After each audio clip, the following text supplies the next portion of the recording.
Kaixo, bideo honetan HTTP zer den eta HTTPS erekin dituen ezberdintasunak azalduko ditugu.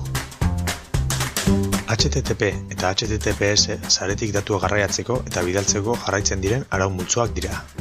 Azken finean, internet erabiltzean informazio trukaketa bat gertatzen da, mezularitzan gertatzen den bezalaxe. Demagun, mezu bat bidali nahi dugula.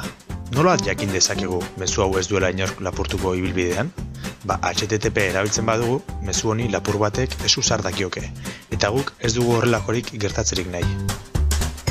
Aldiz, HTTPS erabiltzen badugu, mezu hau irekitzea ezinezkoa izango da. Lapurrak ezingo dio esku sartu.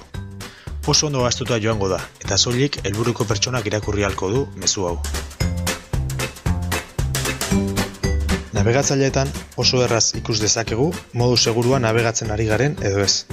Adibidez, Google Chrome erabiltzen badugu, hemen goian adierazita egongo da HTTPS erabiltzen ari garela. Hona hemen beste adibide bat.